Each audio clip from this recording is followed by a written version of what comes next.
नारायण नारायण नारायण। गुरुर्ब्रह्मा गुरुर्विष्णु गुरुर्देवो महेश्वर, गुरु साक्षात परब्रह्म तस्मै श्री गुरुवे नमः। सद्गुरु और शिष्य, ये परम पूज्य महाराष्ट्र का बहुत ही महत्वपूर्ण लेख है और इसको हम लोग वैसे तो इसको आनंद रस रत्नाकर में भी मैंने लिया है। सद्गुरु और शिष्य तद विज्ञानार्थम स गुरु मेवाभिगच्छेत्। मुंडकोपनिषद में आया है कि तद विज्ञानार्थम, तद यानी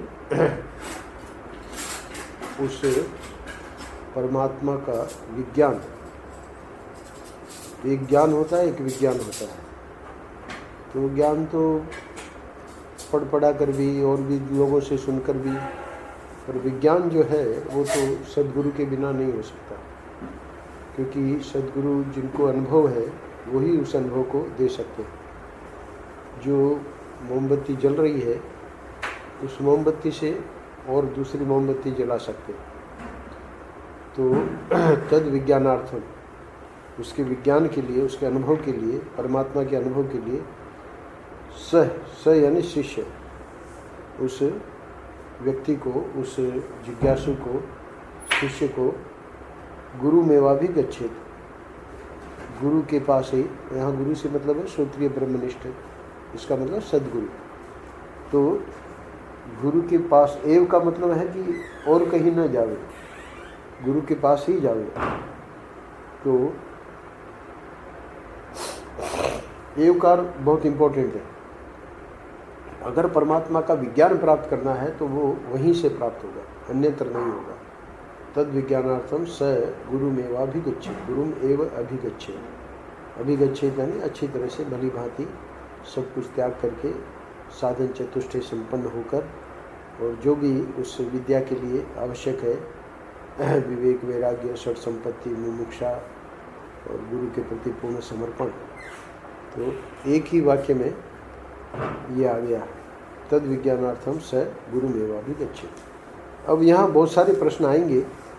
एक तो शिष्य को लेकर, शिष्य में क्या क्या होना चाहिए, और गुरु तो खैर वो तो पूर्ण है ही है, पर फिर भी उसको हम कैसे पहचानें। तो उस दृष्टि से इस लेख में महर्षि ने 4, 6, 8 पृष्ठ है। 8 पृष्ठों में गुरु को लेकर बहुत ही सुंदर, बहुत ही अच्छा, यानी उसका निरूपण किया है कि सद्गुरु कौन है, सद्शिष्य कौन है।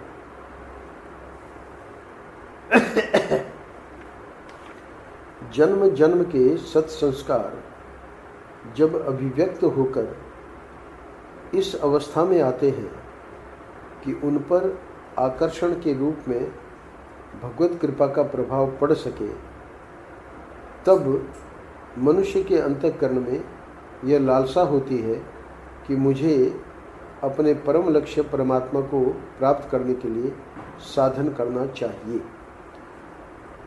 साधन करना चाहिए, तो साधन तो हम भी कर रहे हैं, साधन तुम भी कर रहे हो, पर ये जो लालसा कि मुझे अपने परम लक्ष्य परमात्मा को प्राप्त करने के लिए साधन करना है, साधन तो कर रहे हैं, पर साधन से अभी ये लालसा नहीं है कि मुझे परम लक्ष्य मेरा परमात्मा ही है और उसे ही प्राप्त करना है। तो वो लालसा कब जागृत होती है, उसको समझा रहे। जन्म जन्म के सत्संस्कार जब अभिव्यक्त होकर इस अवस्था में आते हैं।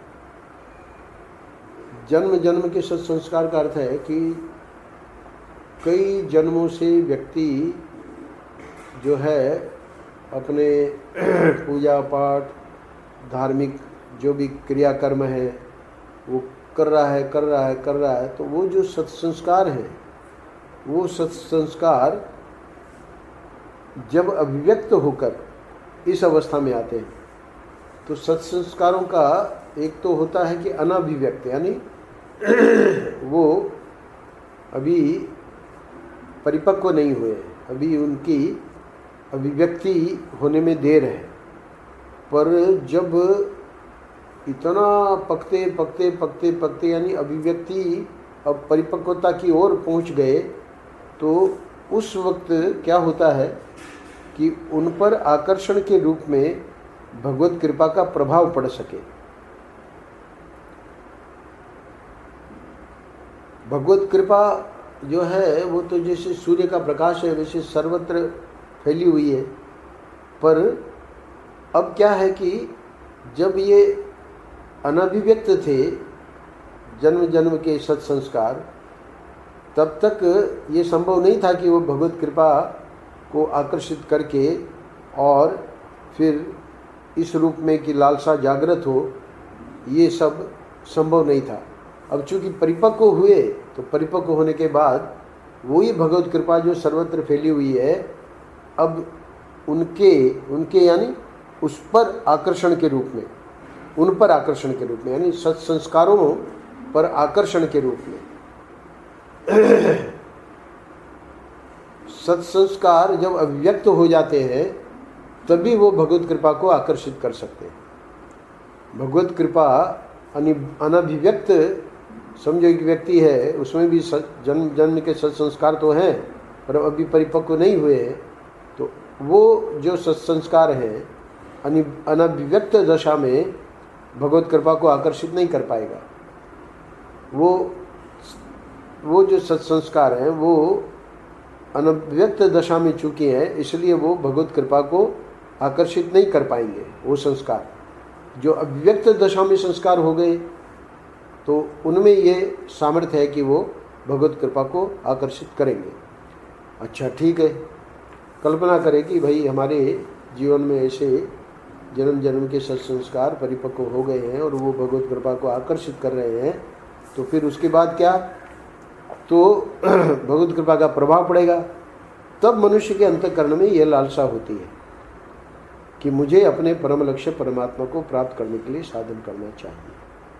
अब क्या हुआ कि जब भगवत कृपा का आकर्षण किया इन संस्कारों ने, तो अब उस व्यक्ति के और जो संस्कार हैं संसार को लेकर वो सब दब गए। अब उनमें ऐसा सामर्थ्य नहीं है कि वो संसार में उसको खींच सके।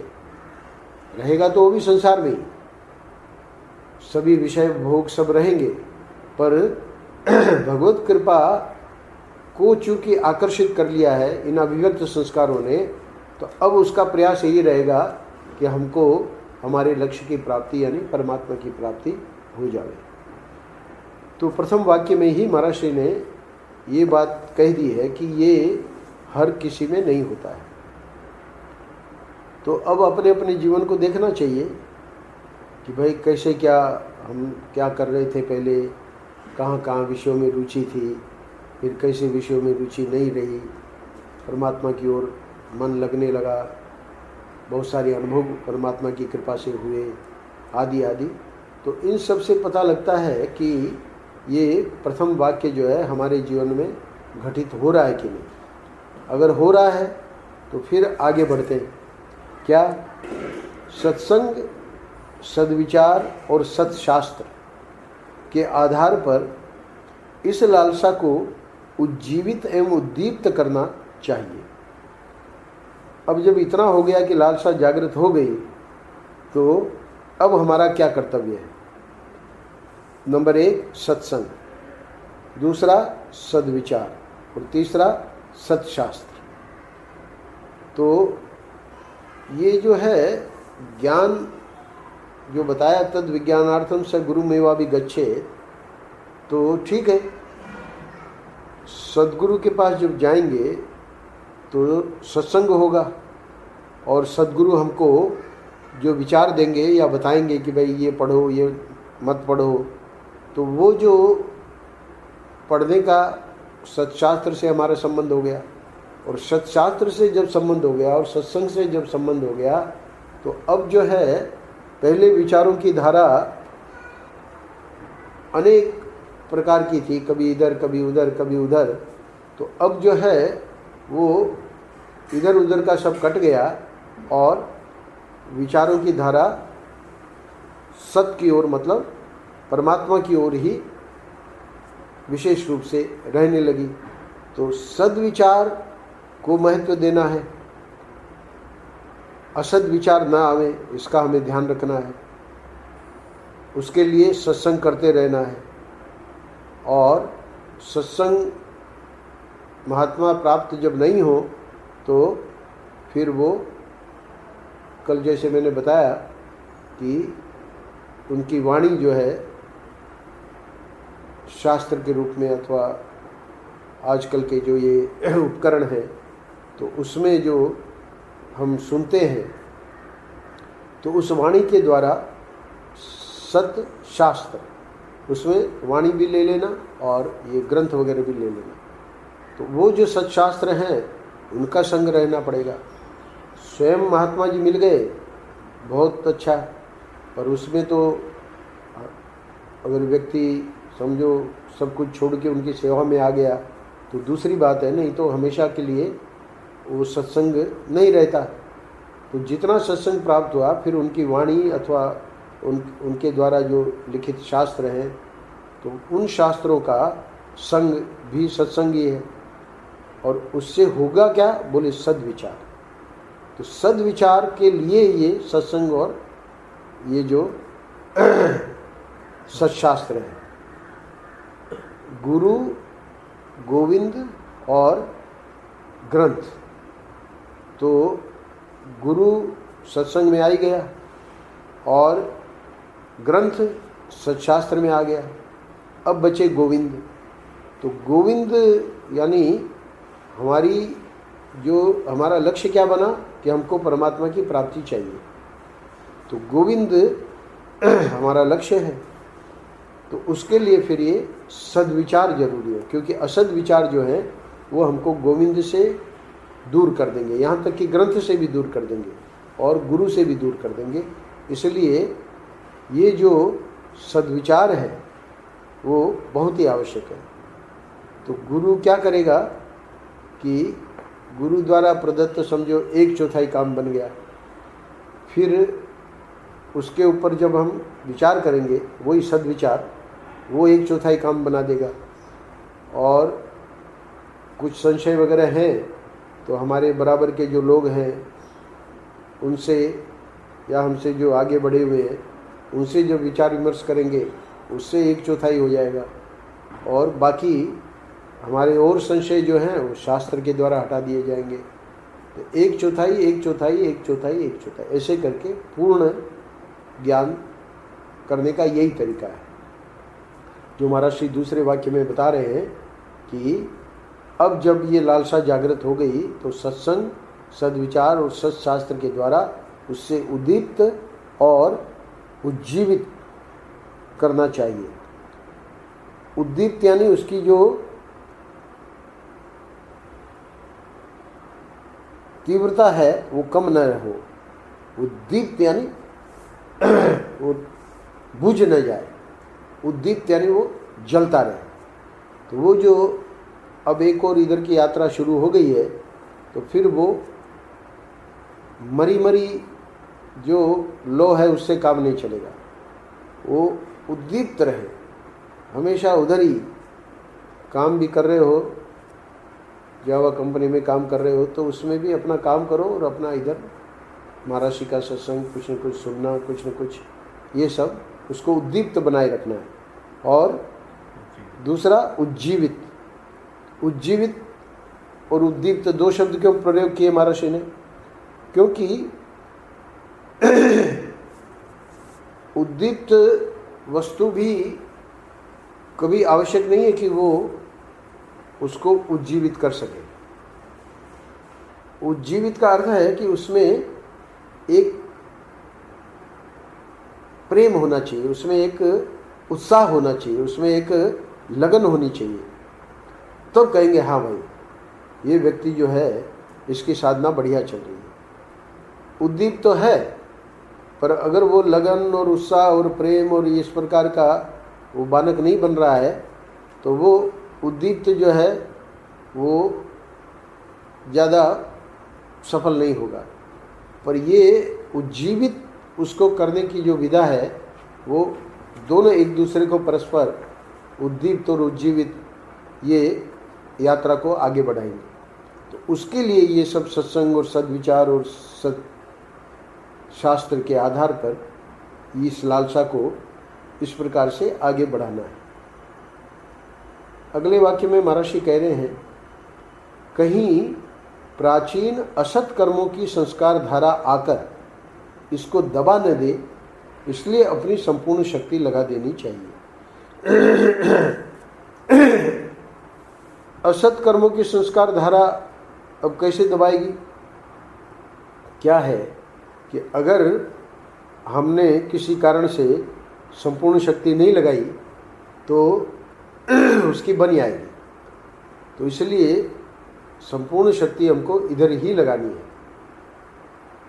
किसी भी कारण से संपूर्ण शक्ति इधर नहीं लगा पाए तो हम देखेंगे कि 6 महीना, 1 साल या कुछ समय के लिए वो जो है दब जाती है। दब जाती है मतलब ये दूसरे जो असत संस्कार हैं, असत कर्मों की संस्कार धारा है, वो हमारे सब ये कराए पे पानी फिर जाता है, फिर उसको उद्दीप्त करना पड़ता है, फिर उज्जीवित करना पड़ता है।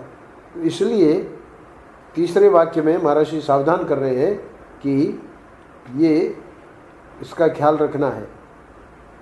ऐसे शुभ अवसर जीवन में बहुत कम आते हैं, परंतु इस स्थिति में ये एक बहुत बड़ी कठिनाई सामने आती है कि कौन सा साधन किया जाए। तो अब ये 3 वाक्यों को बोलकर इसको पूरा कर रहे हैं। यहीं पर पैराग्राफ पूरा हो जाना चाहिए। इस पैराग्राफ को बहुत लंबा बना दिया है। पैराग्राफ तो महर्षि नहीं बनाते थे, वो तो जो बनाता है उसको समझना चाहिए कहाँ उसको। तो यहाँ ये पूर्ण विराम क्या कि ये जो अब तक बातें बताई गई है, ऐसे शुभ अवसर जीवन में बहुत कम आते हैं। तो अब अगर आ गया है तो अब उसके आगे का दूसरा पैराग्राफ, परंतु इस स्थिति में ये एक बहुत बड़ी कठिनाई सामने आती है कि कौन सा साधन किया जाए। शुरू हुआ था कि साधन में परमात्मा को प्राप्त करने के लिए साधन करना चाहिए, ये लालसा तो उत्पन्न हो गई।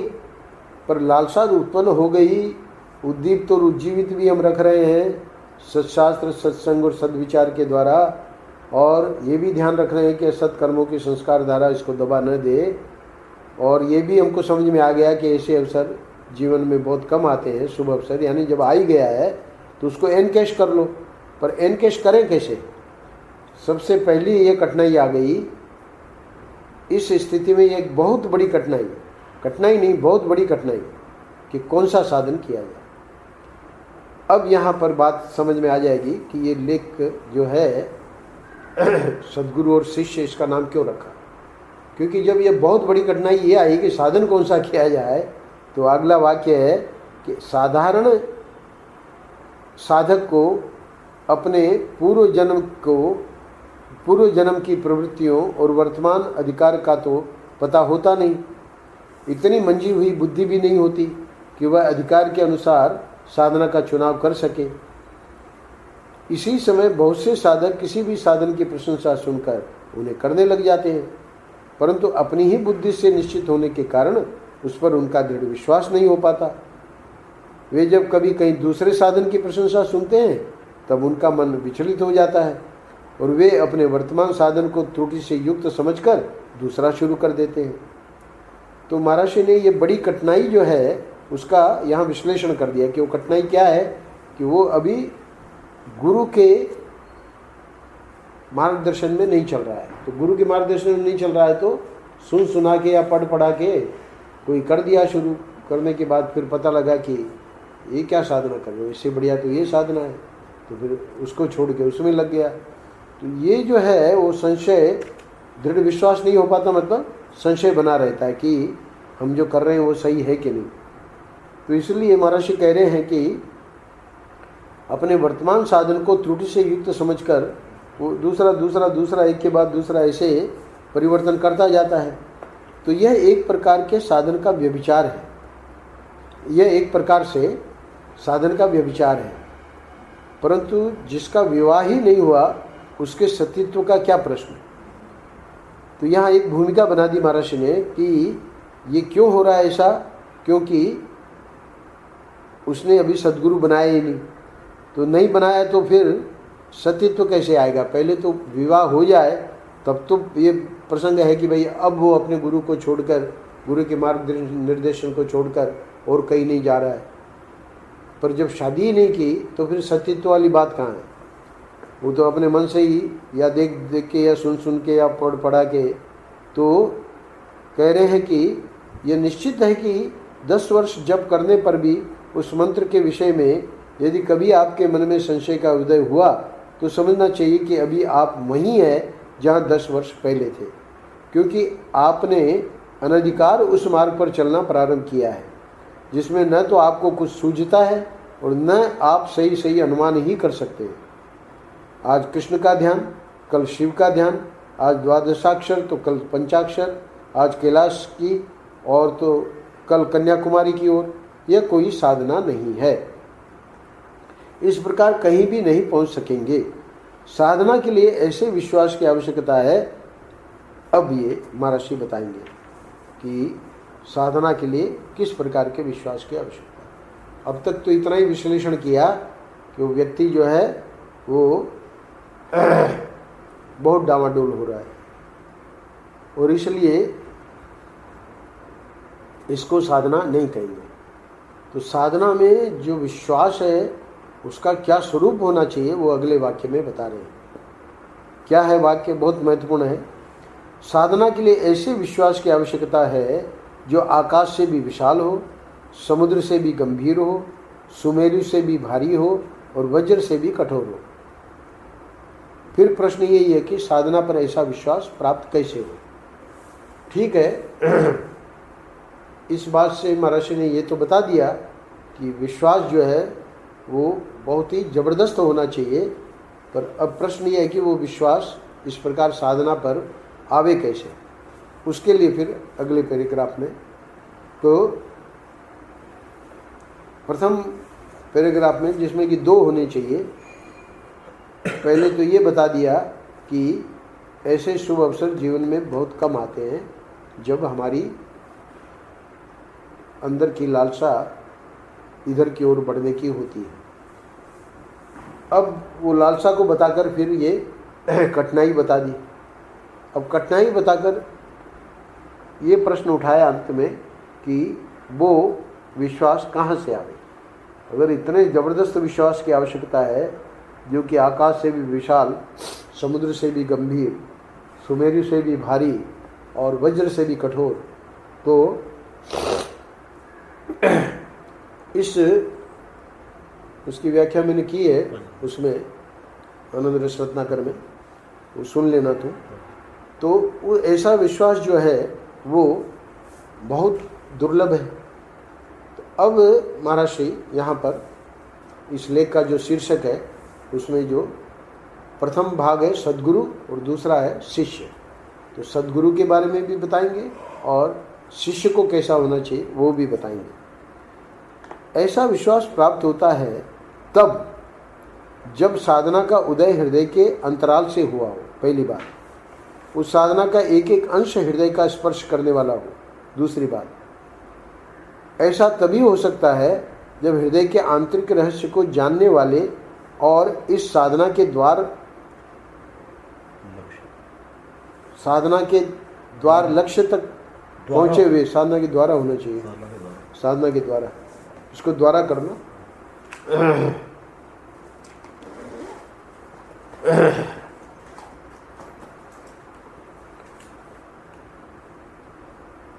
साधना के द्वारा लक्ष्य तक पहुंचे हुए महापुरुष ने साधक को स्पष्ट रूप से साधन से साध्य तक का मार्ग दिखला दिया हो, तो ये तभी हो सकता है। अच्छा, महर्षि कह रहे हैं कि ऐसा विश्वास प्राप्त होता है तब जब साधना का उदय हृदय के अंतराल से हुआ हो। ठीक है, वो तो शुरू से ही ये बात बता दी। उस साधना का एक एक अंश हृदय का स्पर्श करने वाला हो। तो अभी तो यहाँ हमारा जो प्रसंग चल रहा है वो ये है कि साधना पर ऐसा विश्वास कैसे प्राप्त हो? तो साधना पर ऐसा विश्वास तब प्राप्त होगा, आगे जैसे बता रहे महर्षि, कि ऐसा तभी हो सकता है जब हृदय के आंतरिक रहस्य को जानने वाले और इस साधना के द्वारा लक्ष्य तक पहुँचे हुए महापुरुष ने साधक को स्पष्ट रूप से साधन से साध्य तक का मार्ग दिखला दिया। यहाँ तक का ये वाक्य है। तो इस वाक्य में क्या बता रहे हैं कि सद्गुरु मिल गए। सद्गुरु की विशेषता बता रहे हैं क्या? हृदय के आंतरिक रहस्य को वे जानते हैं। ये व्यक्ति जो है, इसके हृदय का आंतरिक रहस्य मतलब इसने पूर्व जन्म में भी कृष्ण की साधना की है अथवा शिव की है, ये वो अपनी दिव्य दृष्टि से जान जाते हैं। अथवा इसने अपने पूर्व जन्म में भी निष्काम कर्म यानी सेवा की साधना की है, अथवा इसने वेदांत की साधना की है, अथवा भक्ति की है, अथवा समाधि वगैरह योग की है। तो ये जो आंतरिक रहस्य है हृदय का, वो हर कोई नहीं जान सकता, वो तो सद्गुरु ही जान सकते हैं। और दूसरा, सिर्फ जानना नहीं, उन्होंने स्वयं साधना के द्वारा लक्ष्य तक पहुँचे हुए महापुरुष ने, तो वो स्वयं लक्ष्य पर पहुँचे हुए हैं, इसलिए उनको कह रहे हैं श्रोत्रिय ब्रह्मनिष्ठ। तो अब कल्पना करो कि वो तो विचार मार्ग से वहाँ पहुँचे, किसी भी मार्ग पर पहुँचो, अब किसी भी मार्ग से पहुँचो, पर अगर व्यक्ति लक्ष्य तक पहुँच गया है तो उसको फिर पूरा का पूरा वहाँ से दिखाई देता है।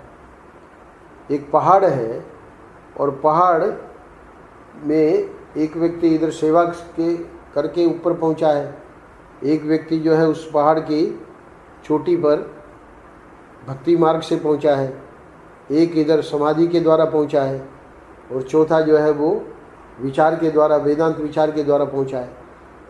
पर चूंकि वो चोटी पर है तो अब चोटी पर से सब दिखाई देता है। वो भक्ति मार्ग के साधक को भी कैसे ऊपर आना है उसको मार्गदर्शन कर सकता है। क्यों? क्योंकि कोई भी साधना जो है वो ऐसा नहीं कि उसमें बाकी तीन ना हो। इसमें एक महर्षि का अन्यत्र आनंद रस रत्नाकर में पृष्ठ है, साधक के जीवन की कुछ आवश्यक बातें। उसमें जहाँ तक मुझे याद है 7 बातें महर्षि ने लिखी है। साधना ब्रह्मानुभूति के लेख में से वो मैंने लिया है। तो वहाँ जो सबसे पहला पॉइंट है वो यही है कि एक निष्ठा मुख्य रहेगी और बाकी 3 गौण रहेगी। ऐसा नहीं है कि वेदांत विचार करने वाला भक्ति नहीं कर रहा है, सेवा नहीं कर रहा है, समाधि या ध्यान नहीं कर रहा है, वो करता है, पर वेदांत विचार उसकी मुख्य साधना है, बाकी 3 जो है वो गौण है।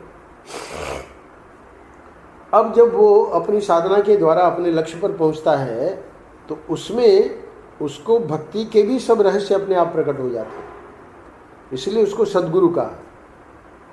उसको निष्काम सेवा के भी सब रहस्य प्रकट हो जाते हैं, उसको समाधि के भी सब रहस्य प्रकट हो जाते हैं। तो इसलिए महर्षि यहाँ बता रहे हैं कि वो उसने स्वयं ऐसी साधना की हो जिससे कि वो अपने लक्ष्य पर पहुँचा हो। तो यहाँ व्यक्ति के मन में प्रश्न आएगा, हमारे मन में भी आया था प्रश्न महर्षि को लेकर, पता नहीं तेरे को सुनाया कि नहीं। तो कोई हमने जब संबंधी कोई बात करी थी उस समय हमको हृदय में हमारे ये एकदम 100% था कि जब से ही वहाँ पहुँचा जा सकता है। तो महर्षि तो भ्रांति मिटाने के लिए वो हमारी बात को वहाँ काट दिए। तो काटे तो हमको, महर्षि को तो हम कुछ नहीं बोले, सफ़ेद वस्त्रों में थे हम तब। तो हमने फिर कमरे में विचार किया जाकर कि महर्षि के बारे में सुना था कि वेदांत के बहुत पहुँचे हुए हैं, तो ठीक है वेदांत में भले पहुँचे हुए हों पर भक्ति का भी इनको पूरा ज्ञान नहीं है। तो ये जो शिष्य जो इस प्रकार से सोचता है उसका कारण ये है कि उसको नहीं पता है कि जब साधन के द्वारा साध्य यानी लक्ष्य तक कोई भी पहुँचे, वो सद्गुरु पहुँचे या वो स्वयं साधक साधना करके पहुँचे, तब उसके लिए फिर कोई भी रहस्य बाकी नहीं रहता, सब रहस्य उसके लिए खुल जाते हैं। इसलिए महर्षि इसमें कह रहे हैं कि दो बातें हैं, एक तो उसके आंतरिक हृदय के अंतराल को जानता हो, यानी इसने कहाँ तक की साधना की है और कौन सी साधना की है, और दूसरा वो स्वयं ये साधना कर चुका हो। तो ठीक है, समझो कि ऐसे सद्गुरु मिल गए और उन्होंने हमको वो साधना बता दी, तो कह रहे हैं कि साध्य और साधक के बीच की दूरी ही साधना है। अब करना तो इसको है, यानी करना तो हमको है, तो हमको क्या करना है, बोले कि ये जो साधना जो गुरु बताएंगे वो हमारे और साध्य के बीच की जो दूरी है, उस दूरी को वो साधना ही खत्म करेगी। तो वो दूरी जो है, हम तो वहाँ पहुँचना चाह रहे हैं साध्य के पास, तो साध्य के पास कैसे पहुँचे? तो आजकल लोग कहते हैं कोई शॉर्टकट बता दो। इसमें शॉर्टकट नहीं है। महापुरुष लोग कहते हैं कि एक चीज़ हमेशा ध्यान में रखना, जो अच्छी चीज़ें होती हैं उसमें शॉर्टकट नहीं हुआ करती। तो ये जो अध्यात्म मार्ग है वो कहीं ऐसे ही थोड़ी है कि भाई कुछ पैसा बनाना है या कुछ भोग करना है। ये तो ऐसा दुर्लभ मार्ग है, बताया ना, जन्म जन्म के सत्संस्कार जब अभिव्यक्त होते हैं तब जाके लालसा जागृत होती है। तो इसलिए ये जो साधना है वो साधक को साध्य तक पहुंचाएगी, पर वो कब पहुंचाएगी? जब वो जो साधना हमको दे दी गुरु ने, अब उसमें ये जो पहले बताया था कि व्यभिचार हो रहा है, पहले कुछ कर रहे हैं, फिर उसका दूसरे का सुना तो बोले ये अच्छा है, तो उसको छोड़ दिया, वो करने लगे, तो वो सब नहीं चलता है। तो वो सब नहीं चलता है तो उसके लिए फिर क्या करना चाहिए? तो बता दिया कि ऐसे महापुरुष के मार्ग निर्देशन में जब वो साधना हमारी चलेगी, वो साधना हमारे को साध्य तक पहुंचाएगी। अच्छा, अब आगे देखो क्या होता है। कह रहे हैं कि जिसे साधक के अधिकार और साध्य के स्वरूप का पता नहीं है, वह साधना को भला कैसे जान सकता है? इसी से सर्वज्ञ महापुरुष ही साधना का निर्देश करने के अधिकारी है। जीव का शिव से गठबंधन कराना साधारण पुरोहित का काम नहीं है। यदि ऐसा पुरोहित मिल जाए, मनुष्य उसे ढूंढ निकाले, तो उसके पुरुषाकार का अधिकांश वही समाप्त हो जाता है। वे ऐसा सूत्र बांध देते हैं जो कभी टूटता ही नहीं, परंतु वे पुरोहित हैं कौन, मिलेंगे कहाँ, मिले भी तो उन्हें पहचाना कैसे जाए।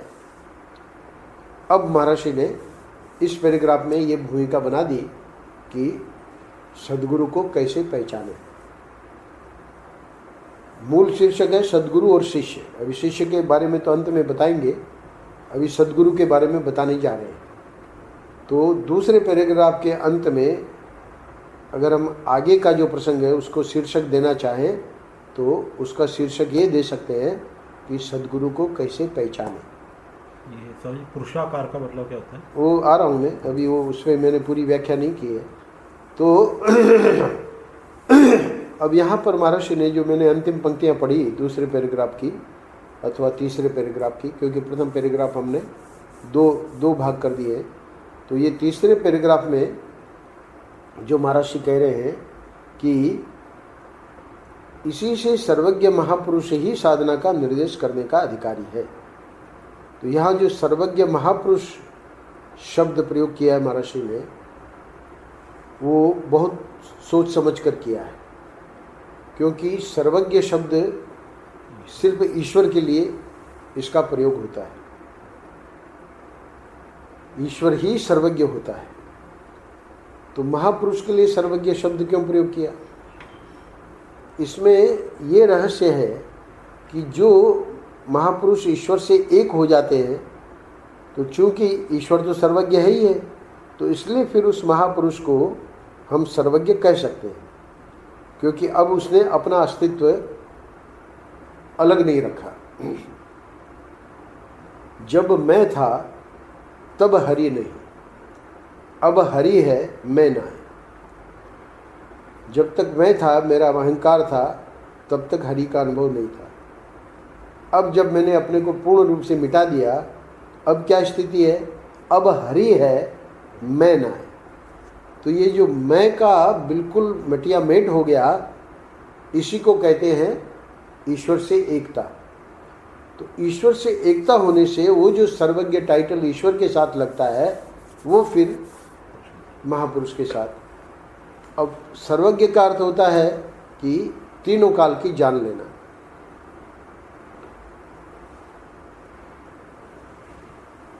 भूत की भी, वर्तमान की भी, भविष्य की भी।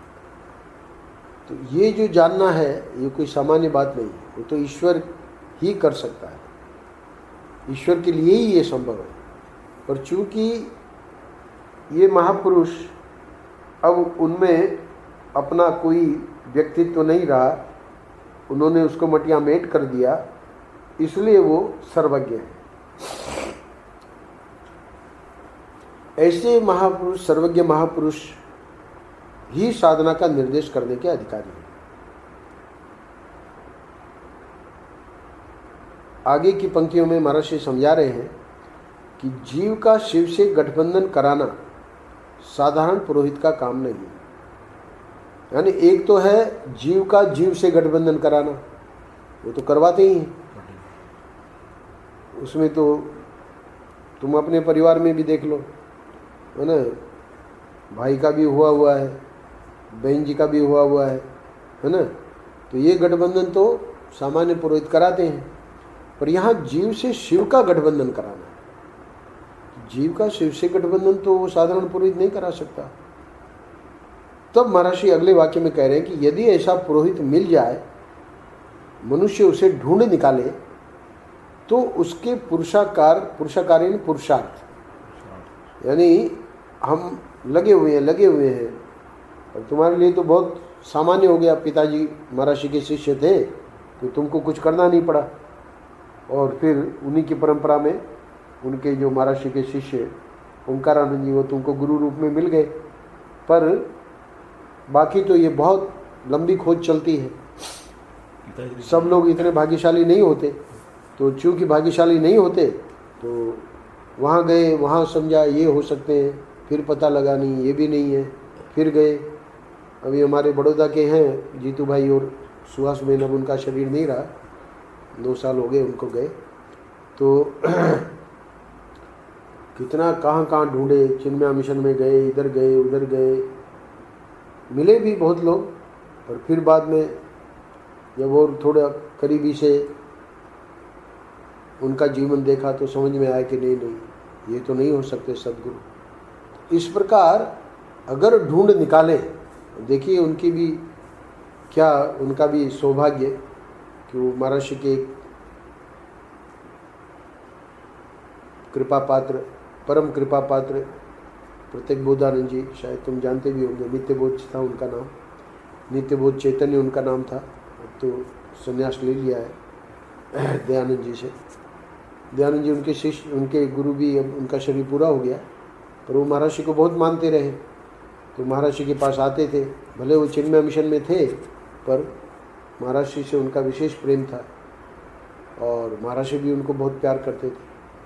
तो इधर उनसे जो संबंधित जितने भी परिवार, और चूँकि चिन्मय मिशन में प्रचार प्रसार करते ही हैं, तो जितने लोग उनसे जुड़े, तो उन्होंने सबको महर्षि के पास लाके और उनसे आप लोग महर्षि से मंत्र लो आदि आदि बहुत लोगों को जोड़ा। तो यही जो जीतू भाई और सुहास बहन जो बेचारे कई वर्षों से ढूंढ रहे थे गुरु को, अब ये प्रत्येक बोधानंद जी जो पहले उनका नाम नित्यबोध चैतन्य था, उनसे उनका मिलना हुआ तो उन्होंने कहा कि महर्षि से मिलो।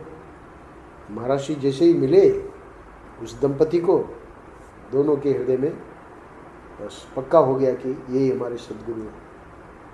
वैसे ही पिताजी की, तो तुम्हारी पिताजी की यात्रा कैसे क्या हुई मुझे नहीं मालूम, कभी पूछने का मौका नहीं मिला, पर ऐसे होता है, कोई न कोई बालक बन जाता है, कोई न कोई ठाकुर जी कृपा करते हैं। तो उसी को कह रहे हैं कि यदि ढूंढ निकाला, मनुष्य उसे यदि ढूंढ निकाले तो उसके पुरुषाकार का अधिकांश वहीं समाप्त हो जाता है। यानी सबसे बड़ा जो हमारे पुरुषार्थ का अंश है वो इसी में है कि गुरु को, सदगुरु हमें मिल जाए। अगर वो मिल गए तो कह रहे अधिक अंश यानी समझो पुरुषार्थ है हमारा, साध्य को प्राप्त करना है। साध्य को प्राप्त करने के लिए 100 मतलब एक फिगर ले लेते हैं कि 100 अंक है, तो 100 अंक में अब साधना हमको कितनी करनी है और दूसरे और क्या काम क्या करने हैं, कितने करने हैं। तो महर्षि कह रहे हैं कि 100 का अधिक अंश, तो 100 का अधिक अंश में कितना माने, तो अधिक अंश का मतलब होता है कि 75% से ज़्यादा आपका काम हो गया अगर आपको सद्गुरु मिल गए। अब आपके पास 25% करने का बाकी है। तो पुरुषार्थ में हमको 100 करने थे और वो जन्म जन्म लग जाएंगे। अगर सद्गुरु नहीं मिलेगा तो वो हो ही नहीं पाएगा, क्योंकि शिव को जीव से मिलाने का हर कोई वो काम कर ही नहीं सकता। मिलेंगे लोग, हमको थोड़ा सहयोग कर देंगे। हमारे जैसे लोग हैं तो लोग मिलते हैं तो उनको थोड़ा हम सहयोग कर देते हैं, पर उनका जो असली काम है वो तो सद्गुरु ही करेगा। तो तब तक जो है ये थोड़ा थोड़ा अंश उनका चलता रहेगा, पर अधिकांश जो पुरुषार्थ है वो कब पूरा हुआ, जब सद्गुरु मिले। तो 75% समझ लो या उससे भी ज़्यादा काम उनका बन गया अगर सद्गुरु मिल गए। क्यों? क्योंकि वो जो पुरोहित है, आगे का वाक्य देखो, वे ऐसा सूत्र बांध देते हैं जो कभी टूटता ही नहीं। अब तुम अपने को ही देखो, महंत जी को 9 साल हो गए। अब 9 साल में अगर वो उस रूप में नहीं होते जिस रूप में यहाँ बताया जा रहा है, तो सूत्र तो कभी का टूट गया होता। पर उन्होंने ऐसा सूत्र बांध दिया है कि अब जब तक तुमको वो लक्ष्य नहीं प्राप्त होगा तब तक वो सूत्र टूट ही नहीं सकता। ये विशेषता बता रहे हैं कि कैसे हम समझें कि अधिकांश हमारा समाप्त हो गया पुरुषार्थ। पहली बात यही है कि हम देख रहे हैं कि बहुत सारी अड़चनें आ रही हैं, पर हमको उनकी कृपा से बिल्कुल स्पष्ट समझ में आ रहा है कि करना हमको यही है। और जो आ रहा है उसका महर्षि ने एक वाक्य बता दिया था क्यों आ रहा है, क्योंकि वो जो प्राचीन जो संस्कार हैं, प्राचीन सत्कर्मों की संस्कार धारा आकर इसको दबा देती है। तो उतने अंश में हमको लगता है अरे रे रे रे क्या हो गया, कैसे ये गड़बड़ हो गई। कोई बात नहीं, गिर पड़े फिर उठे। बच्चे को देखो, छोटा बच्चा चलना जब सीखता है कितनी बार गिरता है, कुछ नहीं, फिर उठ जाता है, फिर चलता है। अरे जब तुम इतने गिर गए, तुमको इतनी चोट लगी, चुप रहो, अब क्या चलने की जरूरत है। ठाकुर जी ने ऐसा वहाँ पर वो ऐसी बुद्धि नहीं दी कि अब नहीं चलना है, अब चोट लग गई, बल्कि ऐसी बुद्धि बना रखी है, बच्चा है पर ऐसी बुद्धि ठाकुर जी ने बना रखी है कि वो चलना सीखेगा ही सीखेगा। वैसे बड़े होने के बाद ये गड़बड़ हो जाती है, क्योंकि वो बुद्धि जो है कहती है छोड़ो यार, संसार ही बढ़िया है ना, इसमें क्या पड़ा, क्या है, इसमें मिलेगा क्या। और दूसरे लोग बताने वाले भी है ना, समाज के लोग भी है कि इसमें बेकार में लगे हो, आज तक किसी का भला थोड़ी हुआ है। तो ठीक है, वो भला किसका नहीं हुआ है, जिनको ऐसे गुरु नहीं मिले। बाकी अगर ऐसे गुरु मिल गए तो अधिकांश यानी 75% यात्रा पूरी हो गई। उसका कारण ये है कि वे ऐसा सूत्र बांध देते हैं जो कभी टूटता ही नहीं। तो अब इसका मतलब ये 25% गारंटीड है। 75% तो हो ही गया और 25% गारंटीड है। क्यों? क्योंकि सूत्र बांधने का मतलब है कि वो उन्होंने अपने छत्र छाया में हमको ले लिया। देखिए यहाँ महर्षि बहुत संभल के वाक्य प्रयोग कर रहे हैं। वे ऐसा सूत्र बांध देते हैं जो कभी टूटता ही नहीं। ऐसा मत समझना कि हमने ओंकारानंद जी को पकड़ लिया या हम समझे कि हमने महर्षि को पकड़ लिया और इसलिए अब जो है हमारी गाड़ी चल रही है। वो तो कभी की टूट जाती, वो सूत्र तो कभी का टूट जाता। होता यह है कि जब ऐसे, क्योंकि ये तो ईश्वर सर्वज्ञ है ना, सर्वज्ञ महापुरुष का एक तो मिलना ही दुर्लभ है।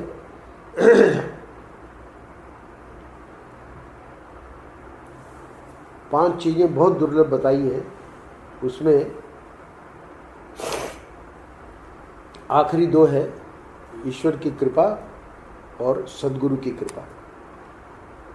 बाकी 3 जो हैं वो ये 25% में आ जाएगी, क्योंकि अगर ये 2 कृपा आ गई तो बाकी 3 क्या है? विषयों का त्याग, दूसरा पॉइंट क्या है? कर्मों का त्याग, तीसरा पॉइंट है जीवन में सद्गुणों का आना। तो ये तीनों जो चीज़ें हैं ये यद्यपि बहुत दुर्लभ है, विषयों का त्याग, कर्मों का त्याग और जीवन में सद्गुण का आना, सद्गुणों का आना, पर चूंकि अब ये अधिकांश पुरुषाकार पूरा हो गया, यानी 75%, तो सर्वज्ञ महापुरुष मिल गए, इसका अर्थ है कि वो ईश्वर की कृपा वहाँ पूर्ण हो गई। चौथा और 5वां पॉइंट यानी पूरा हो गया। तो ये जब हो गया तो वहाँ पर ये हमको समझना पड़ेगा कि उन्होंने सूत्र बांधा है। वहाँ पर अगर हम अपना इस प्रकार का भाव करेंगे कि हमने गुरु को पकड़ लिया तो गड़बड़ा जाएंगे। क्यों? क्योंकि हमारा बांधा हुआ सूत्र नहीं चलेगा। इसीलिए महर्षि जो वाक्य प्रयोग कर रहे हैं वे ऐसा सूत्र मान देते हैं जो कभी टूटता ही नहीं। क्या अर्थ हुआ? इसका अर्थ है कि हमारा सूत्र जो है उसमें कोई दम नहीं है, वो तो टूटा टूटाया ही है पहले से ही। वो तो हम बांधने जाएंगे तो भी ये पता लगेगा कि हम क्या बांध पाएंगे। हाँ, उनमें ये सामर्थ्य है। तो उनको लगा कि हाँ भाई अब ये जीव मेरे इसमें आ गया है शरण में।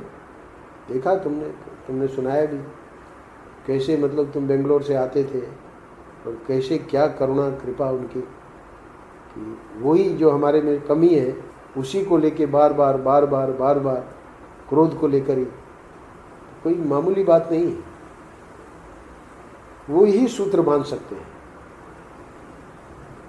अंत में कह दिया कि परंतु वे पुरोहित हैं कौन, मिलेंगे कहाँ, और मिले भी तो उन्हें पहचाना कैसे जाए। तो ये कुछ प्रश्न यहाँ महर्षि ने तीसरे पैराग्राफ के अंत में रखे हैं। पहला प्रश्न है कि वो सद्गुरु कौन है। यहाँ पुरोहित का अर्थ है सद्गुरु, और वे कहाँ मिलेंगे, और मिल भी जाए तो उन्हें पहचाना कैसे जाए। इन प्रश्नों का उत्तर स्वयं महर्षि देंगे। बुधवार तक हो तुम।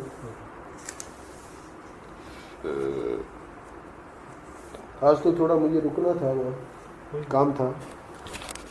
चल 1.5 घंटा कर लेंगे।